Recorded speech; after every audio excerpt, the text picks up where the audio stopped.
Jag minns ju den tid du gav mig life billar, yo. Nu vill jag kunna ge tillbaka allt jag inte kunnat ge förut. Det finns ingen annan där som kan stå här by my side, oh why. Sättet du rör på det får mig att dö för det, baby. För de här yardis, de vill ju... Hello everyone, hope you're doing amazing. I'm coming to you with an informative video regarding Tulum. So we just came back approximately a week ago, and I wanted to film this as the information is still fresh in my mind, so that you can avoid some of the mistakes that we have made and hopefully have a better trip than we did. I'm going to share with you the good, the bad, and the ugly so that you can make better choices. We wanted to experience Mexico this time off the beaten path, so we didn't take an all-inclusive. Decided to rent an apartment, not off Airbnb, but off Booking. And that was the best thing that we have done, because we had the comfort of a big apartment with the service of a hotel where we had housekeeping every 2 days. They came to clean the room, change our sheets, and also change our towels. We stayed in an area called Zama, which is a complex of multiple buildings, very new construction, surrounded by nature. It's extremely secure, and the location is really great. You are literally midway between the Zone Hoteliera and Tulum Central, which is great if you want to experience all of the attractions that Tulum has. The apartment that we rented had everything that we needed. The room was quite big, the bed extremely comfortable. We had a walk-in closet and also a big bathroom. We also had a big living room and a dining room, as well as a small kitchen and a powder room.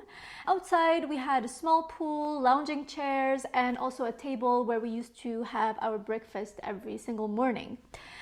When you step out of our apartment, we had a small pool that we didn't really use, but it was really pretty to look at whenever we would step out of our apartment.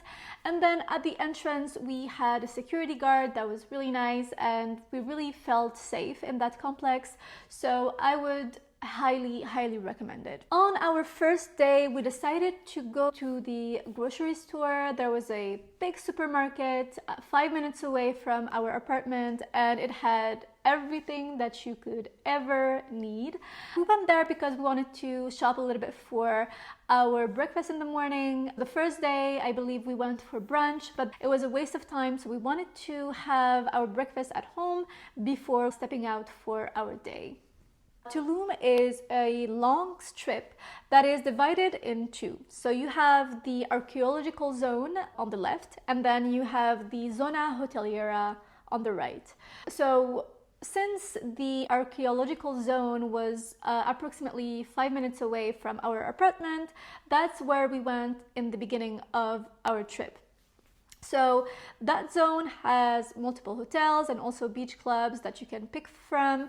But something that was really annoying is the access to the actual archaeological zone. So you would have to do a loop and then stay in line for approximately 20 minutes to pay the entrance fee for the archaeological zone, and then to access all the beach clubs that are offered to you.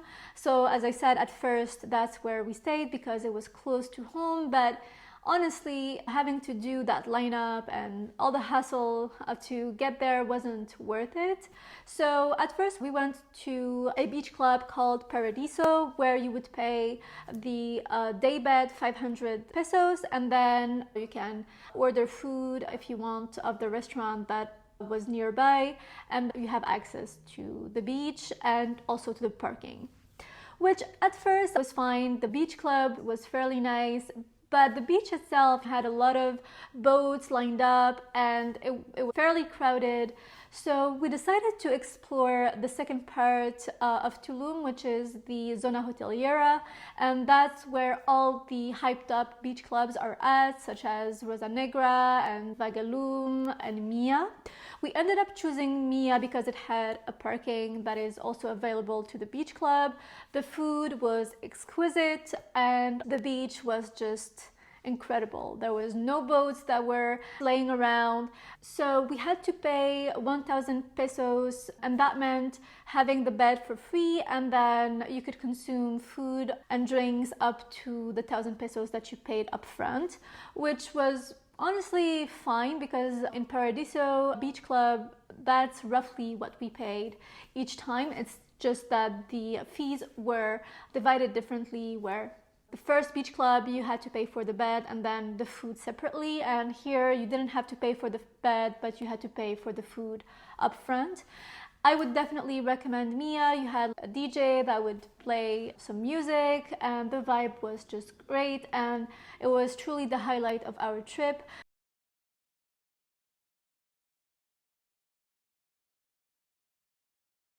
If you are in Tulum, I would definitely recommend you to visit Chichen Itza, which is approximately 2 hours away from Tulum. That's where the Mayan pyramids have been built. It's a historical site where you can have a tour guide who could give you some insights about the historical facts of that place. I have done that 3 years ago when I went to Mexico, but this time I just tried to give the facts to my husband as we were visiting the place. It's filled with history and culture. I would definitely recommend you visiting Chichen Itza if you are in Tulum.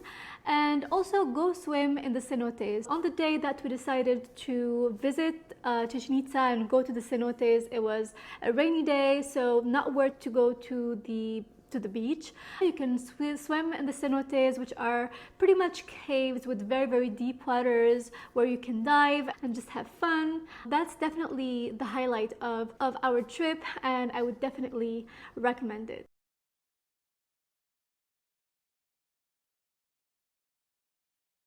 Where to eat and where to go out in Tulum. So I think this part is very important because that's the one that is very overhyped on social media. As I said, Tulum is divided into parts. You have the Zona Hoteliera, where you have all the big hotels and all the big restaurants, and it's very nice, very beautiful.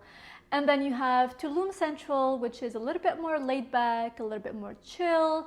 There are very nice restaurants out there. They're just not as appealing as the Zona Hoteliera. So we wanted to experience the nightlife of the Zona Hoteliera, and one of the most hyped beach clubs that also is a restaurant is Rosa Negra. So we went thinking we're going to have the night of our lives. We first pull up to Rosa Negra. We didn't have a reservation. So then, we're like, hey, we want a place for two. And they're like, do you have a reservation? And we say, no. And they said, okay, so you have to make the reservation in order to get in. So, we made the reservation, and we were like, hey, again, it's us. We have a reservation for two. And then they let us in. They put us in a very crowded space in the back end of the restaurant. It wasn't a good spot, so we asked our waiter, hey, can we switch seats, because this is just not acceptable. People are just coming around and pushing our table. And they accepted to move us in a better spot, which we appreciated. The food was great, but it was extremely... So we paid $100 for French fries, which was the most expensive French fries I've ever had in my life, I think, and nothing special about them. So we start eating, and then we finish the food, and the waiter comes back to us and he says, are you going to order more? Because if you don't, then you can have drinks at the bar, or you can leave, because, there are other people that are waiting for the table. There was nobody waiting for the table. So we were a little bit disappointed with that comment.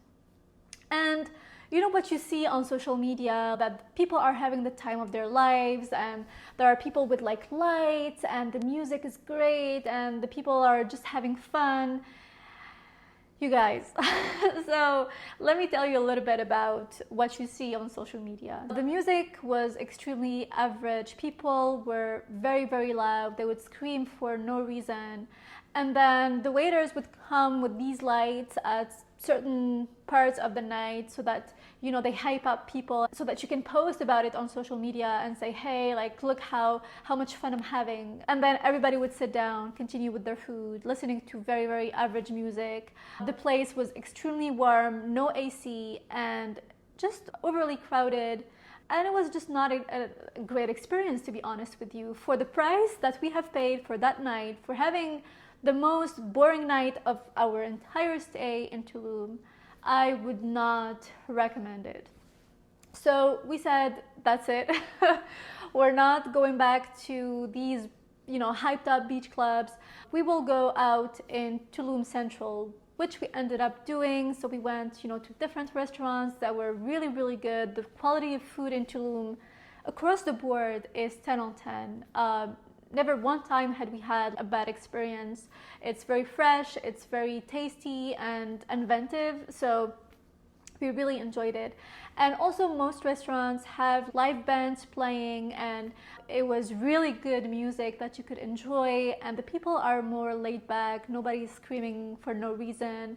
Yes, it's not your perfect Instagram post, the vibe is just different, the people are different, and we just enjoyed Tulum Central at night a lot more than the Zona Hoteliera, where everyone is just trying to show off, and where you're not going to have a great time and you're going to pay a lot of money.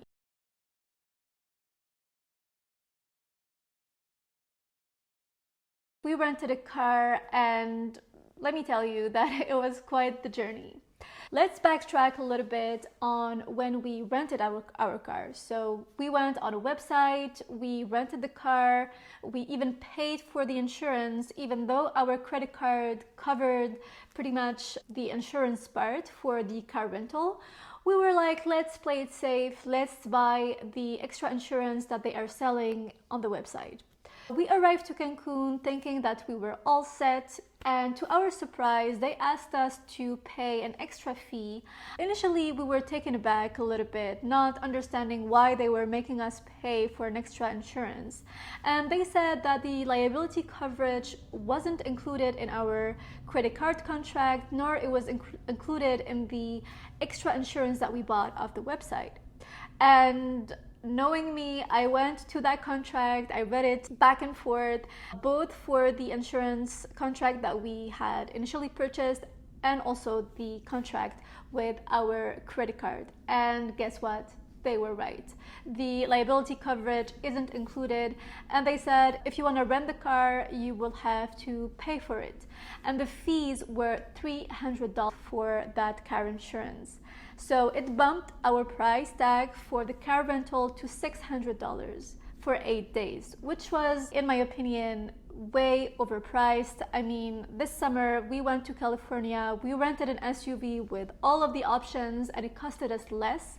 And mind you, the car that we rented wasn't a luxurious one, it was a Chevrolet 2011 with no options whatsoever. We didn't want to let this incident jeopardize our vacations. We paid for it and we drove off to Tulum. On our way to Tulum, we had to fill up gas, and this is our second misadventure. My husband went to pay for the gas and he used his credit card. They said, oh no, you have to give us the credit card so that we can enter the amount. And mind you, they tried to charge us $500K out of my husband's credit card. Obviously, the bank blocked the transaction and blocked our accounts. So we had to activate our roaming data to get in touch with our bank to see why they blocked our account. That's when we discovered that they had tried to charge us $500K not once but twice. My first advice to you when you go fill up gas in Mexico is to always use cash.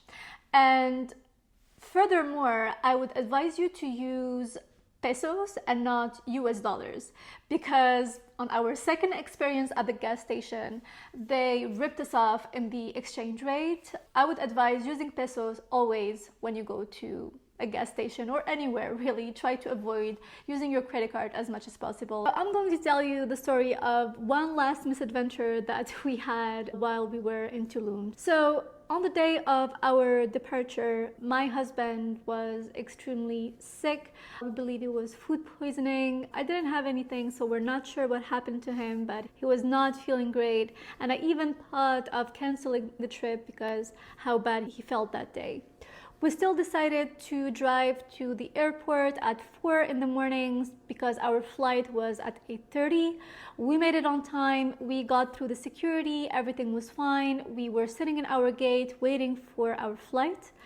At around 8 in the morning, my husband looks at me and he's like, it's very odd. They haven't announced our flight whatsoever and it's 8. So let me go check the screen and see what's going on. Perhaps our flight got delayed. And he came back running saying they changed the gate. We have to go to the next gate ASAP. We grab our stuff, we run to the next gate, which was approximately 100 meters from where we were. And when we got to the front desk, they said that the flight was closed and there was no way for us to get in. And we missed our flight, you guys. And you know, they didn't announce it on the speakerphone. Like, they said that they did, and then I was like, this is impossible. We were 100 meters away. We would have heard it if you had announced the gate change. And then the guy said, no, like, we didn't announce it on the speaker, but my colleague came to look for you and he didn't find you, which honestly, I don't think he did. So we basically missed our flight, and then the front desk attendant gave us a phone number to contact the customer service. They never replied, and we had to find another flight. The direct flights were extremely expensive, I believe around $1,000 per person. So as I was looking, I found a cheaper flight with a layover in Washington, D.C., and you know, my husband was sick. We had to spend 8 hours traveling back to Montreal. And, you know, they made us wait for our luggage because we had already checked it in. And they were so slow in giving us back our luggage because our next flight was in another terminal. We finally retrieve our bag. We go out to take the shuttle from Terminal 1 to Terminal 3. It's free. They even announce it at the airport. They're like, hey, it's free to get from one terminal to another. And we're out and waiting for the shuttle to come. And then there's one guy that approaches us and he says, what are you waiting for? And we explain. And then he says, well, you know, the shuttle sometimes takes up to 1 hour to come in and it's a 25 minutes trip. I hope you're not too late for your next flight. But you know what? You can take this cab. Give me $20 and I will get you there. And that's when I lost it, you guys. I was like, even if I miss my flight, I'm not giving you that $20.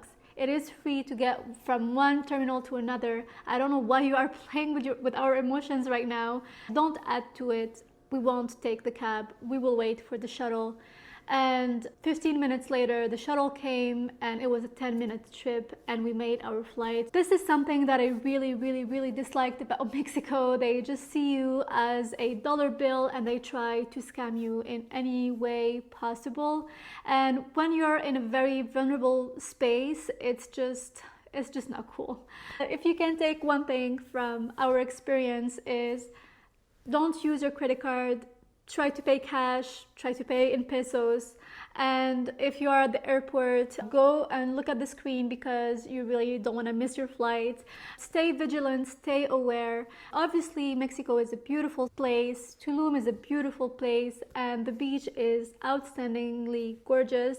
But again, you just have to be very careful, very sharp when you go there. And yeah, these are the advice that I would give you, and enjoy your next trip to Tulum. I hope you won't have as many misadventures as we did, and that this video was informative and will help you planning for your next vacation. If you like this video, please subscribe as it will help me make more videos of the sort. Leave me a comment if you had any misadventures in Mexico like we did, and if you can give other advice to people that are visiting in the comments, that would be great. Thank you so much for watching, and I see you on the next one.